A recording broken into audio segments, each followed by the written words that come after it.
Vocês sabem aqueles pacotes de pão integral, que tem assim, o primeiro pão que é aquela coisa meio estranha, meio fina, super seco e meio que ninguém quer porque é a pior parte. Todos os pão integral já não presta. Mas esse primeiro pão é o pior, ninguém nunca gosta. E às vezes eu acordo e eu me sinto esse pão, minha gente. Por quê? Porque eu me sinto meio lixosa, meio inútil, meio prestável, burra. E eu acho que de vez em quando a gente inevitavelmente vai ter esses sentimentos, né? Eles podem vir de diferentes gatilhos, mas no final das contas eu acho que todos eles partem de algum tipo de insegurança. E aí é sobre isso que a gente quer falar nesse episódio do Deixe de Pantin. Se você ainda não me conhece, eu sou Júlia Vasconcelos. E eu sou Vitória Rezende, e às vezes eu também me sinto como a primeira fatia do pão integral. Muito embora eu quisesse ser o sonho recheado com doce de leite, mas tem dias que não dá, sabe? Tem dias que você é realmente o pão de ontem que sobra na padaria. E outro dia a gente tava conversando com Júlia, né? Conversando com Júlia sobre isso, e eu percebi que não era só eu que tinha essa noia, né? Com essa segurança em diversas áreas da minha vida, né? E aí a gente conversou sobre a possibilidade de fazer esse episódio, e para conversar com a gente, nós convidamos uma pessoa que eu não sei nem explicar, não sei nem apresentar essa pessoa. Ela é sempre citada aqui no Deixe de Pantin, é praticamente um membro do Deixe de Pantin,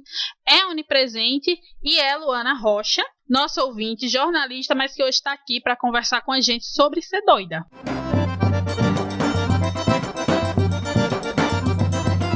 Mulheres sertanejas falando sobre tudo quanto é coisa. Bem-vindo ao Deixe de Pantin! Oi, gente! Eu tô muito feliz de estar participando deste Pantin, sou a maior fã desse podcast, não só porque sou citada, mas porque é simplesmente o melhor do Brasil, fazendo aqui a propaganda. Não tem muito o que falar para me apresentar, sou jornalista, mas como Vitória falou, hoje eu vou falar sobre minha especialidade, que é ser doida. Bom, galera, e para começar, eu queria aqui que a gente tirasse esse momento para abrir o nosso coração, né? E falar desses momentos que, por algum motivo, a gente não se sente bem com a gente mesmo, né? E eu queria saber de vocês, quais são as inseguranças mais recorrentes na vida de vocês? É pra listar? Ai, amiga, pode listar. Vai, Luana. Luana começa a fazer uma piada. Tá. Eu sou uma mulher engraçada. No momento, a minha maior insegurança, apesar de ter várias, é profissional. Eu me formei e tal, e eu sei que eu sei fazer as coisas, até porque eu passei 6 anos presa na UNEB, mas fica aquela coisinha na cabeça martelando, sabe? Principalmente nesse tempo de pandemia, que você já tá doido, fica um pouco mais, com o tanto de desemprego que tá rolando, minha cabeça fica louca. E eu tenho um problema de ansiedade, que foi uma coisa que eu adquiri na pandemia, então tá complicado o negócio, porque parece ser pouca bosta, mas não é. Eu venho passando todo dia uma luta danada pra conseguir as coisas, sabe? Porque é o sentimento de insuficiência. Depois disso, é capaz de eu nunca mais arranjar um emprego, gente. Eu vou fazer as coisas, eu sei fazer, tá? É só que é isso, acho que é comum, na verdade, a gente se sentir, às vezes, um pouco inferior, em sentido de você acha que não vai dar tempo de terminar as coisas, que o dia passa muito ligeiro, não dá tempo de fazer tudo, e o deadline é tal hora e você ainda tá, sei lá, atrás de fonte. Então, assim, é complicado o negócio. E eu acho que essa insegurança minha nasceu muito na adolescência, pré-adolescência e tal, porque eu era muito tímida. Eu não era uma tímida normal, eu era uma porta. Eu já paguei muito mico por causa disso. Calada, bicha muda, todinha, aquele meme da bicha muda. Então, assim, melhorou muito na faculdade, né, por fazer comunicação e tal, mas eu era muito tímida mesmo, e eu acho que isso foi essencial pra hoje eu ser muito, muito insegura. E é muito doido esse negócio de insegurança profissional, porque eu acho que menor ou maior medida, todo mundo tem um pouco, e é principalmente nos começos. Véi, começos são simplesmente horríveis, porque você nunca sabe o que esperar. Às vezes, eu já percebi isso nas minhas experiências de estágio, uma coisa que no começo pra mim é simplesmente um inferno na terra, depois vira algo completamente corriqueiro. Então, essa coisa do começo faz a gente ficar doido. Simplesmente a minha vontade é largar tudo. Quando uma coisa tá muito difícil, eu penso, eu vou largar, não tem condições. Então, essa coisa profissional, mesmo que a gente saiba do nosso potencial, saiba que tem capacidade de fazer as coisas, fica aquela coisinha no fundo da cabeça de, será que eu tô fazendo as coisas direito? Será que minha chefe não me odeia? odeia. Eu não sei vocês, mas as minhas experiências profissionais, todas elas, eu pensava que a minha chefe me odiava. E eu comentava isso com as pessoas e com minha mãe. Mãe, eu não sei porquê, mas a minha chefe me odeia. Ela me odeia, eu tenho certeza. Eu sinto no oi que ela me dá. E aí depois, tipo, quando eu saía do estágio e eu tinha oportunidades de conversar com a pessoa ou ouvia coisas que ela falava de mim, eu via que na verdade a pessoa gostava de mim e como eu gostava dela e tal. Então isso mostra muito que a gente tem uma síndrome de impostora gigantesca nessa área profissional, né? E assim, ainda dentro dessa área profissional tem uma coisa que eu tenho muita insegurança, que é a maneira como eu me relaciono com as pessoas nesse ambiente. Eu não sei se vocês já passaram por isso, mas tudo que envolve grupos, trabalho em equipe e tal, apesar de eu gostar, às vezes eu tenho muito medo de ser a insuportável. Às vezes eu tô fazendo uma coisa qualquer, corriqueira, tipo, lembrando de algum prazo, gente, tem que fazer isso. E aí eu fico pensando, meu Deus, pronto, acabei de encerrar uma amizade de 5 anos porque eu falei isso e agora fulana me acha chata, me acha não sei o quê. Enfim, eu começo a aumentar um negócio do tamanho enorme e fico o resto da noite pensando, meu Deus, pronto, acabou tudo. Eu sou um ser humano horrível. Vocês também têm isso? Eu não tenho essa coisa do começo, né? Você falou que se sente muito insegura no começo das coisas, o começo do trabalho, o começo do estágio. O meu problema é o adiante, sabe? O que vem a seguir. Porque, por exemplo, tem 1 ano que eu tô formada. Depois que eu saí da faculdade, eu passei por uma assessoria. Eu compartilhei muito com as meninas, né? Com Júlia, com as outras meninas do podcast, como era um lugar que... Era um trabalho que não me fazia tão feliz, né? Eu trabalhava, eu aprendi bastante, mas não era exatamente o que eu queria fazer da minha vida. Aí agora eu já tô trabalhando numa rádio, tô tendo a oportunidade de aprender muita coisa, que eu não fazia ideia, tô tendo a oportunidade de experimentar muita coisa, e tá sendo muito divertido, mas eu tenho a síndrome da estagiária. Parece que eu nunca vou me sentir jornalista, parece que esse momento nunca chega, porque eu me sinto eternamente a estagiária na primeira semana de trabalho. E aí você fica, tipo, meu Deus, o que é que eu tô fazendo aqui? É como se você tivesse o tempo todo constantemente aprendendo qual vai ser sua rotina de trabalho ali, e aí você fica ao mesmo tempo insegura, do tipo, eita, eu publico isso, eu faço isso, eu mando pra aprovação de alguém pra pessoa ver se tá certo, porque você tem um momento que, sei lá, sua cabeça é uma orquestra de jeito que eu faço muitas analogias à Carminha, mas eu gosto muito da Carminha. Uma orquestra de Carminhas gritando dentro do seu juízo. E aí você não sabe o que fazer. E aí eu tenho muito isso, assim, essa síndrome de estagiária. Nada contra estagiários, inclusive tem uma minha inscrição. Mas eu tenho muito isso, assim, de parece que eu nunca vou conseguir me apropriar do que eu tô fazendo. Nossa, Vicky falando que não fica nervosa na primeira semana, apesar da síndrome de estagiária. Eu acho chique quem não fica nervoso na primeira semana. Porque tudo que começa na minha vida, a primeira semana é um terror. Eu não durmo, eu fico doida, é descabelamento, é daí pra cima. Agora, uma coisa que acontece comigo, que vai contra o que Júlia falou, que às vezes ela acha que fica se achando meio chata e tal, é uma coisa que o contrário me deixa insegura, que no caso eu queria saber cobrar mais, sabe? Tipo, às vezes alguma coisa me incomoda no trabalho e eu quero dizer, né, pra pessoa que ela precisa fazer de outro jeito, alguma coisa assim. E eu fico, sei lá, com dó, eu não sei como falar isso pra pessoa, eu não sei fazer essas coisas. E é uma coisa que eu cobro muito de mim, de precisar tomar as rédeas e de tomar as decisões que eu preciso tomar, entendeu? Sim. Inclusive, tinha uma vez que eu participei de um freela aí e tinha um homem que nem trabalhava comigo, mas que tava sabendo as coisas que estavam rolando e tal. E ele sempre vinha no meu WhatsApp pra me dar, tipo, dicas. E eu não pedi dica nenhuma, tá ligado? Ele tá fazendo a função de ser homem. Exatamente. Que essa é inconveniente. Exatamente. E aí eu ficava naquela coisa de, sei lá, por ter essa insegurança de não me impor, eu ficava, velho, que coisa chata de ter uma pessoa ali, um homem, dizendo pra você o que você tem que fazer, como se você não soubesse, sabe? Isso me incomodou muito e eu só queria ter tomado as rédeas assim e ter dito, não, mas eu não preciso que você faça isso pra mim, porque eu sei o que eu tô fazendo. Eu acho que é muito interessante, Luana, falar isso, porque a gente percebe também que tem essa coisa de gênero que atravessa nossas relações de trabalho, né? Porque uma coisa era se o cara ainda trabalhava trabalhasse com ela, fizesse parte da mesma equipe e tivesse ali, né, como colega de trabalho, dando uma dica, dizendo, ó, talvez se você fizer assim, seja mais legal. Mas o cara nem trabalhava com ela, tipo, por que você tá indo falar no WhatsApp da pessoa e dizer o que você acha do trabalho, do serviço que ela tá prestando, se você não tá sendo pago pra isso, cara? Sabe? Então eu admiro muito Luana pela paciência dela. Guerreira. Eu acho que eu ia tratar na patada. Talvez não, porque eu também sou uma mulher frouxa, mas eu também sou uma mulher grossa às vezes. Então não sei. Pois é isso que eu sinto falta. Eu preciso ser um pouquinho mais grossa, porque a pessoa, às vezes a gentileza não leva a nada. Você precisa ter um pouco de ódio, sabe? Uma coisa assim, dar uma patada. É essencial na vida. Eu acho também. Eu digo isso pra minha amiga direto. Eu digo, mulher, lhe falta ódio. Assim, tudo bem que a gente às vezes peca por excesso, mas também não dá pra gente ficar calado em certas situações.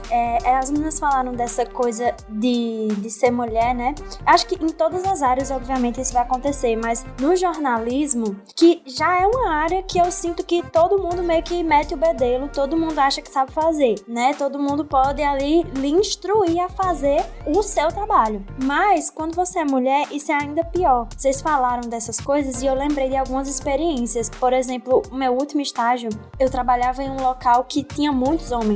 E era um ambiente super masculino. Eu lembro de uma ação que eu fui cobrir e que acho que tinha cerca de 100 homens e eu era a única mulher. E eu tinha que entrevistar algumas pessoas, tinha que tirar fotos e tal.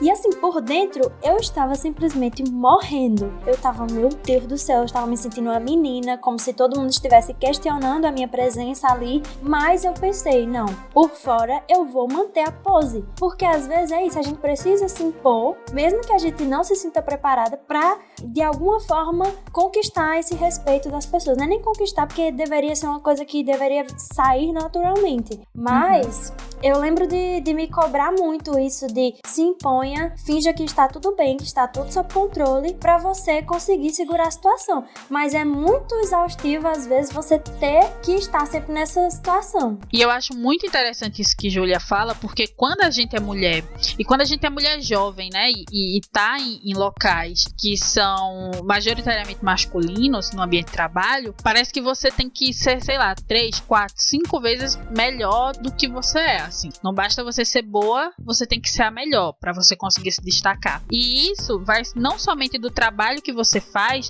até pro modo como você se veste, de repente. Por exemplo, eu adoro usar o All-Star. Por mim, eu ia pra todos os lugares, todos os ambientes de All-Star e de Havaiana. Mas às vezes eu sinto que o modo como eu me visto, eu gosto de usar roupas coloridas, eu sou... Quem me conhece sabe. Eu estudei com Luana na faculdade. E você também não precisa me ofender, eu vou parar essa gravação aqui agora.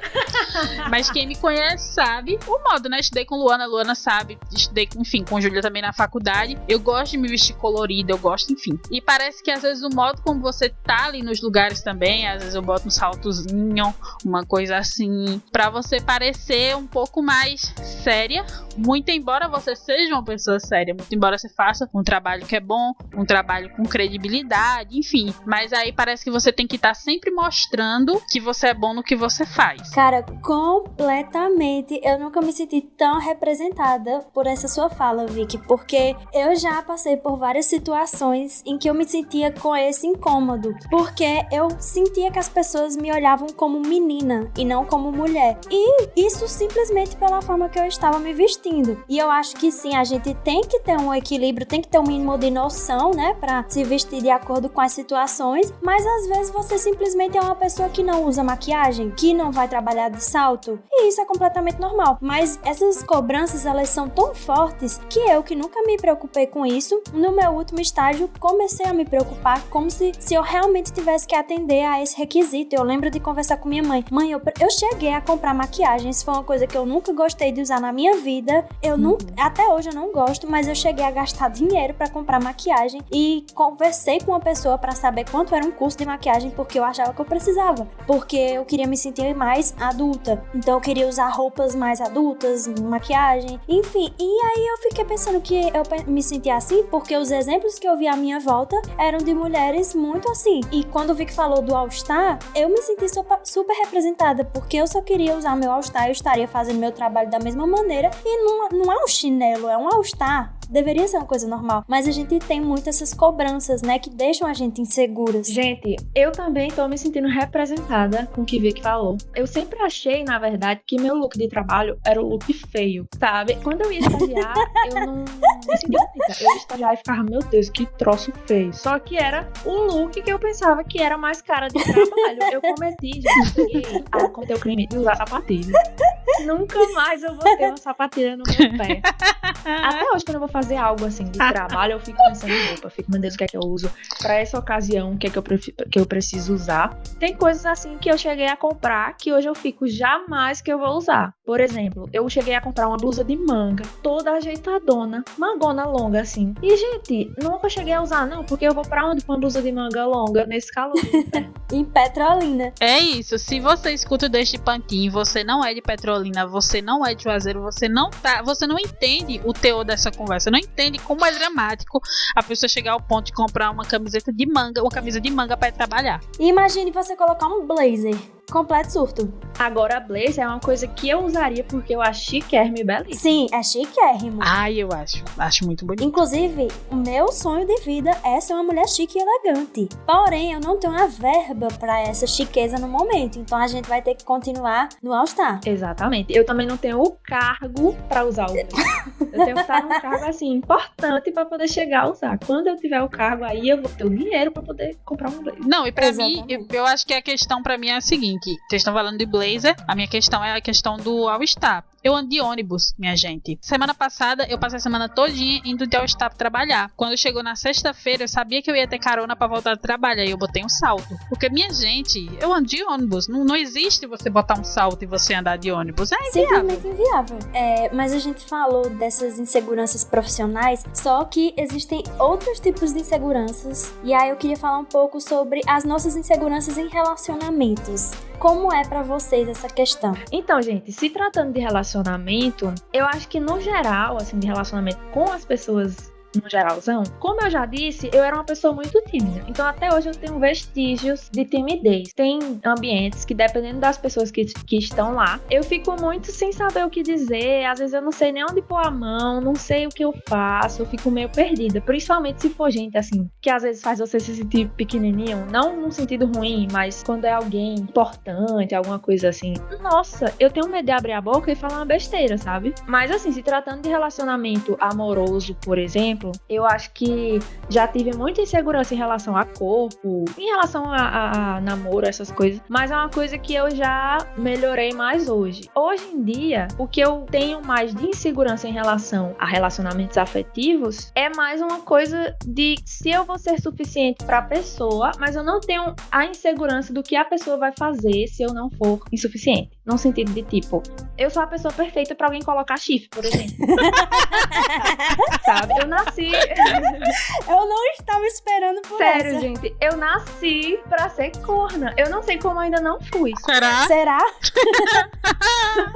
Não, eu acho que eu nunca fui, não, né? Então, assim, pessoas que já me relacionei, por favor, entrem em contato. Se eu já fui corna, por favor, me avise. Eu juro que eu não vou ficar com raiva. Mentira, talvez eu fique. Mas é porque eu sou muito assim, aquela coisa da confiança. Se não for pra confiar na pessoa, eu acho que eu nem começo nada. Então, tipo, não tenho muito essa coisa de desconfiar, enfim, essa insegurança do que a pessoa vai fazer sem eu estar vendo, por exemplo, sabe? Não tem negócio de prender, de ficar com muito ciúme, essas coisas, mas eu tenho muita insegurança em relação a, nossa, será que a família da pessoa vai gostar de mim? Ou será se eu tô sendo uma boa companheira, sabe? Eu ia xingar aqui, mas eu lembrei que eu fiz uma promessa de não xingar mais nesse podcast. Eu me identifico um pouco com isso que Luana falou, de relacionamentos amorosos, de ter insegurança com o corpo, com não sei o quê, porque é uma coisa que eu tenho, por exemplo, e ainda é uma coisa que eu não consegui superar. Haja terapia aí pra vários anos, mas que às vezes eu me sinto triste por não ser o padrão loirodonto. Por mais que você já tenha lido sobre feminismo, que você tinha pra ler na sua vida, você já leu sobre misoginia, você já leu sobre pressão estética, inclusive a gente tem um episódio maravilhoso sobre pressão estética, mas parece que você não consegue, existe uma vozinha interior, que é uma vozinha interior que fala muito alto pra ela ser uma vozinha, e aí você não consegue às vezes se despregar dessas coisas assim, de compreender que, sei lá, o seu corpo não é igual ao corpo de fulana, mas você pode ser bonita do mesmo jeito, você pode ser feliz dessa mesma maneira carreira e que isso não te impede de se relacionar com as outras pessoas, isso não impede de você ser uma pessoa desejada, de ser uma pessoa amada. Então é todo um processo para você compreender essas coisas, né? E em relação ao relacionamento de um modo geral, assim, né, de amizades, de relações interpessoais, eu acho que existe também essa insegurança muito forte. E às vezes eu me sinto meio inconveniente com as pessoas. Mesmo que no fundo eu saiba que eu não sou inconveniente, mesmo que no fundo eu saiba que eu sou uma pessoa legal. Se você discorda, discorde aí da sua casa. Não venha dizer pra gente no direct. Você é ótima. Mas aí tem muito isso assim de achar que será se eu tô incomodando, sabe? Então existe essa insegurança assim. E eu acho, a gente falou anteriormente, mas eu acho que também que isso tá muito ligado ao fato de ser mulher mesmo, sabe? Eu não consigo separar a questão de gênero dessas discussões, porque parece que a gente é criada pra sempre agradar as pessoas, sabe? Enquanto o menino é criado pra ser forte, o menino é criado pra ser legal, você é criada pra servir. Você tem que ser sempre legal, você tem que ser sempre bacana, você tem que estar sempre num dia bom. E até quando a Júlia fala, por exemplo, quando a gente tava conversando sobre trabalho, quando ela fala que, sei lá, se eu cobro, eu acho que eu tô sendo chata com as pessoas, mas quando o cara cobra, ele não tá sendo chato, ele tá sendo o chefe responsável que tá prezando pelo crescimento da empresa, entende? Então eu acho que tudo isso vai muito desse lugar, assim, de que a gente não pode bater, a gente tem sempre que afagar. Exatamente. E duas coisas que vocês falaram que eu me identifiquei muito são essas duas coisas, da inconveniência e o ser pequenininha, que Luana falou no começo da fala dela, que em alguns ambientes ela se sentia pequenininha. Vicky citou a questão de gênero e eu já senti isso com a questão de classe, essa coisa de se sentir pequenininha, porque dependendo do lugar que eu tava, principalmente em alguns ambientes de trabalho, eu tinha ao meu redor pessoas que viviam uma outra realidade, né, que tinha dinheiro. Sim. E gente, eu vou dizer a vocês, não existe nada melhor do que ser rodeado de gente pobre, ter amigo pobre e que você vai pra Nossa, tudo sim. de bom, ir pra velho. lugar de gente pobre, porque, velho, é muito, muito, muito chato você ter que estar num lugar em que você tem vergonha de falar as coisas, em que você acha que a pessoa vai achar estranho ou chato, alguma coisa que você pode dizer. Enfim, é como estar pisando em ovos. E eu tenho inúmeras situações em relação a isso, mas coisas da minha adolescência mesmo, da infância, que eu lembro de frequentar a casa de alguns amigos e me sentir extremamente desconfortável. Ou então em algum barzinho que é um pouco acima do que a gente tá acostumado, né, do litrão mais barato de Petrolina, e estar nesse ambiente e ficar se sentindo desconfortável, é como se qualquer coisa que você fosse falar estaria errado. Então, além dessa coisa do gênero, eu acho que a questão de classe também sempre vai estar aí perpassando. No caso, como eu sou uma mulher branca, não tem a interferência da questão racial, né? Mas se eu fosse uma mulher negra, ainda seria um outro fator. Então, como o Vicky disse, não dá nem pra gente desvincular essas coisas dessas discussões, né? Outra coisa que Vicky falou, que me fez lembrar de uma conversa que eu tive hoje com minha amiga, é sobre a comparação com outras pessoas. Porque ela disse que, mesmo entendendo que, eu sou bonita e a outra menina é bonita, é inevitável você não se comparar algumas vezes. E eu e minha amiga, a gente tava comentando sobre um podcast da Gabi de Pretas, né, do Afetos, que ela tava falando que tem problemas de se comparar com outras pessoas através das redes sociais. E a Gabi do Gabi de Pretas é uma mulher que você olha e você pensa, meu Deus, essa mulher é maravilhosa, uma rainha. Perfeito. Se ela está se sentindo afetada pelas redes sociais e se comparando com outras pessoas, como que eu não vou, sabe? E o que eu achei mais interessante, e eu tava discutindo com a minha amiga, é como você pode ocupar o lugar de ser afetada, mas também de afetar outras pessoas. Porque eu posso hoje estar querendo a vida daquela pessoa, mas às vezes aquela pessoa pode olhar as minhas redes sociais e pensar, meu Deus, a vida dela parece ótima, ela parece ser inteligente, ela parece ser viajada, enfim, ter tudo que eu queria ter. Então, mesmo quando o Instagram ele passa uma coisa boa, por exemplo, o Instagram da própria Gabi, se você olha, você encontra uma pessoa que é saudável, que faz exercícios, que se alimenta bem, que posta sobre receitas, que posta fotos de biquíni, que tem um corpo bonito, é inteligente, então você olha aquilo tudo e por mais que você goste do conteúdo, em certos momentos você pode pensar, nossa, eu queria ser assim e eu não sou. Então, essa comparação, eu acho que ela é bem prejudicial, mas infelizmente ela sempre acontece. Vocês iam falando e eu ia pegando pontinhos assim que eu quero falar. Júlia falou lá na frente a questão da renda, de se sentir pequena e tal. E uma coisa que eu venho percebendo é que, tipo, pelo menos funcionou comigo, que depois que a gente cresce, não que a gente não tenha inseguranças, óbvio, a gente tá aqui com 20 e tantos anos falando sobre insegurança, mas eu acho que depois que a gente cresce, a gente aprende a selecionar mais algumas coisas do que vai fazer bem, do que vai fazer mal pra você. Você aprende a selecionar os ambientes, as pessoas com quem você vai andar, as discussões que você vai participar e tal. E aí você vai aprendendo mais essa coisa de não precisar mudar pra encaixar em alguma coisa, pra encaixar em alguém, enfim. Então, claro, cada caso é um caso, a gente tá sempre com inseguranças e melhorando elas. Uma coisa que eu tinha quando eu era menor, inseguranças muito maiores com o meu corpo, e que depois que eu cresci eu percebi que eu andava com pessoas que não me faziam bem, que me colocavam um pouco pra baixo, coisas assim. Então depois que eu comecei a andar com outras pessoas, mudou muita coisa, principalmente na questão da timidez também, que eu já falei. E outro ponto é que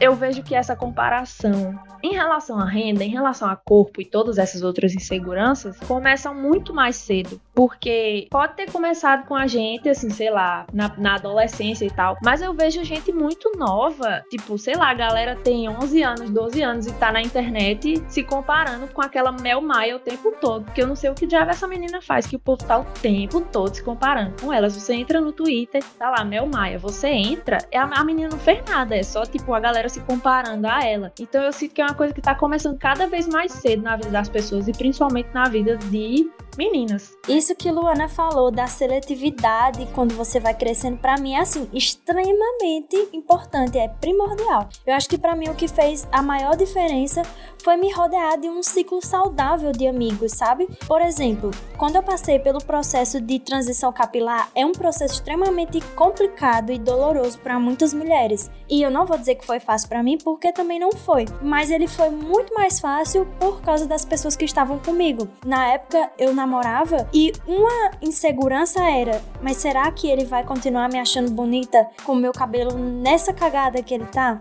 E quando ele for cacheado, tinha muito tempo que meu cabelo não era cacheado, será que ele ainda vai continuar me amando e gostando do jeito que eu sou? Então podia ser uma coisa que poderia ter me travado e me paralisado e feito eu desistir. Mas ele foi uma pessoa que foi incrível, né? Assim, ele fez a coisa que uma pessoa normal e gentil deveria fazer, né? Que é ser respeitoso, ser compreensivo com o momento que a pessoa tá passando. Então, ele sempre me colocava pra cima, e não só ele, como meus outros amigos também. Então, a gente ter essa noção de que a gente precisa estar perto de quem faz a gente se sentir confortável é extremamente importante, porque às vezes eu vejo algumas amigas passando por processos assim, de mudanças, que são muito mais dolorosos porque elas ficam relatando comentários de amigos que são nocivos, e aí você pensa, cara, se uma pessoa que é sua amiga tá fazendo esse comentário, imagine como é que você vai, sabe? É muito tóxico isso. Então a gente precisa selecionar melhor quem anda com a gente. Isso também me lembra muito uma questão que é muito forte na gente,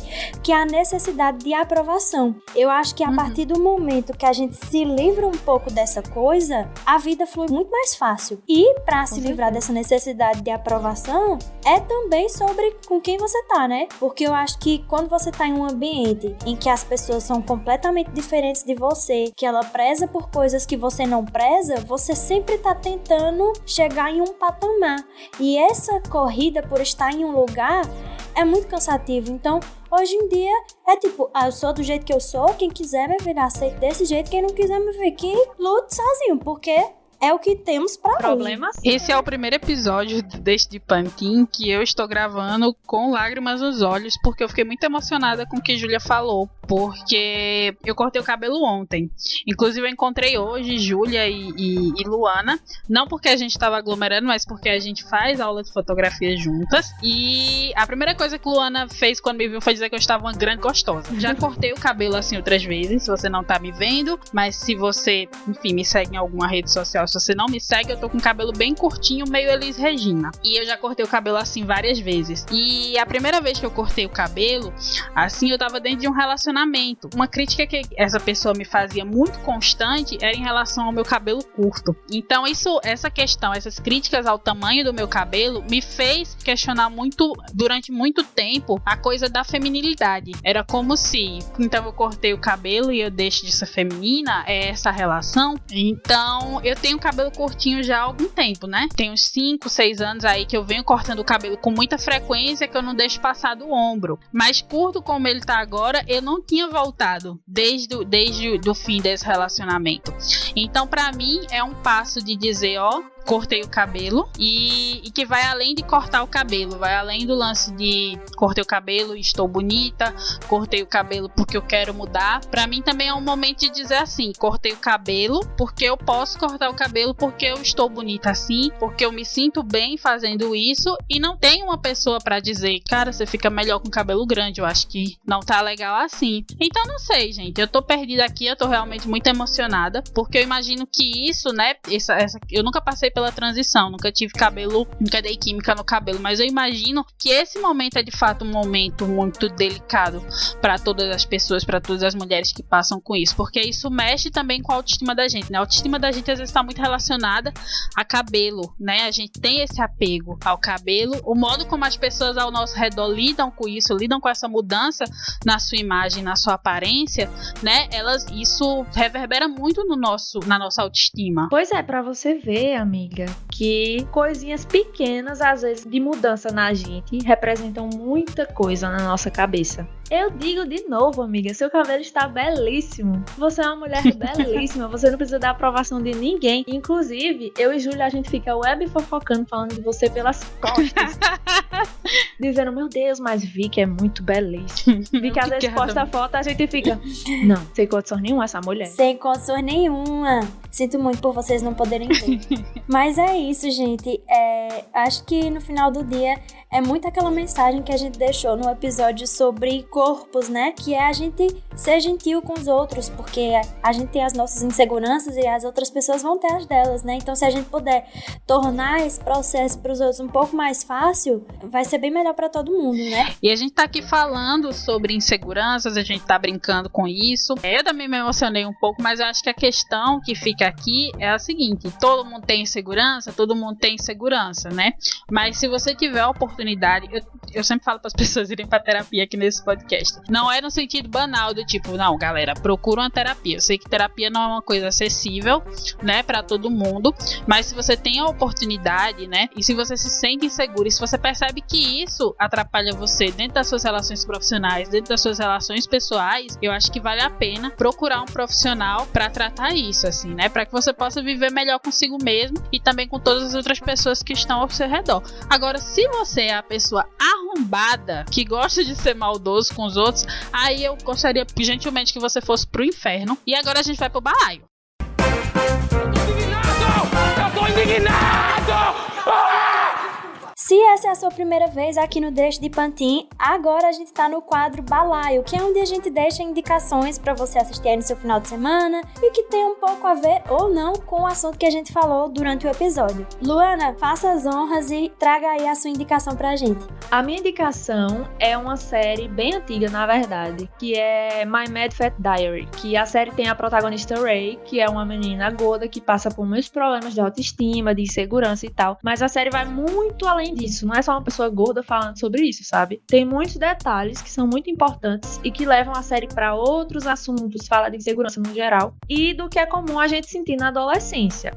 É ótimo pra quem é adolescente, mas também pra quem não é, porque eu assisti há muito tempo atrás, só que eu tô querendo ver de novo, porque eu lembro que é muito boa. Só que é bem velha mesmo, acho que é de 2013. E aí foca não só na Ray, mas também em outros personagens, vai falando de cada um e tal. Então é bem massa. A minha indicação também é um pouquinho antiga, mas não tanto. É um filme, que é aquele filme Alguém Especial, que inclusive a protagonista é aquela atriz de Jane the Virgin, que é uma das minhas séries... Eu amo esse filme. É uma das minhas séries preferidas e eu também amo esse filme. O filme, ele fala de uma menina que acabou de terminar um relacionamento super longo, de 9 anos, e aí ela meio que tá nessa coisa de se descobrir, e o filme foca muito nas amizades dela e nessa redescoberta do amor próprio, né, que quando você você passa muito tempo com uma pessoa, às vezes você para de olhar um pouco pra si. Então nesse filme ela olha muito pra quem ela é, e o filme ele mostra que tem muitas coisas que são importantes para além de uma vida amorosa. Então trata muito do amor entre amigas, da diversão. Então assim, é um filme engraçado e que traz muito pessoas reais, sabe? Que tem inseguranças, que passam por situações desconfortáveis e tal,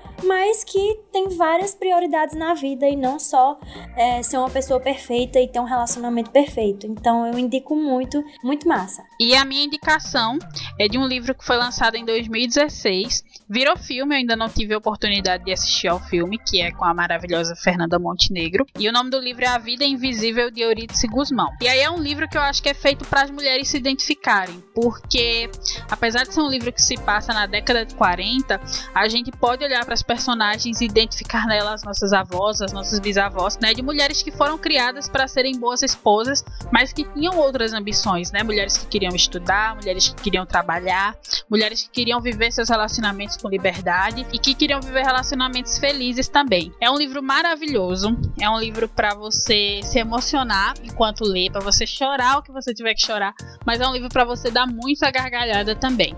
Então eu indico muito, não vi o filme, mas se você tiver a oportunidade de ver o filme também, eu imagino que seja maravilhoso, porque tem Fernanda Montenegro, e essa é a minha indicação para hoje. A gente vai deixar essas indicações lá no nosso Instagram, você pode ir lá dar uma olhadinha. E a gente vai ficando por aqui. Eu quero agradecer demais a presença de Luana. Esse bate-papo foi maravilhoso e dizer para ela voltar mais vezes, porque a casa é sua, Luana. Gente, eu que agradeço por vocês terem me chamado, amei participar. Eu poderia passar 3 horas falando sobre inseguranças aqui. Eu acho muito doido que todo mundo que participa é assim, fulano fez um TCC sobre uma coisa, fulano é especialista em tal coisa. Eu fui chamada por ser doida. Então assim, finalmente sendo reconhecida por algo que Grito, sou. amiga, você é Reconhecida podre. pelo seu talento. Então, obrigada. Beijo pra todo mundo. Beijo pra todo mundo. Pra Maiara, pra Flávia, pra vocês. Enfim, igual os guris do Raul Gil, dizendo beijo pra mãe, pra vovó. Eu queria mãe. dizer que a gente ainda pode achar vários outros temas pra chamar a Luana, porque ela é uma mulher de muitos talentos. Só me Enfim, chamar que eu quero volto. agradecer a quem escutou até aqui. Um beijo e até o próximo episódio. Tchau. Tchau.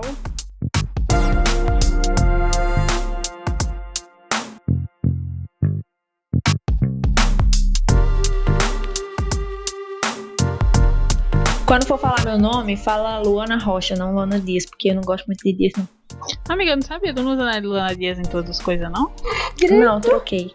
É porque Dias é muito comum, aí fica feio. Grito, chocada com a troca de personalidade. Trocou o nome artístico.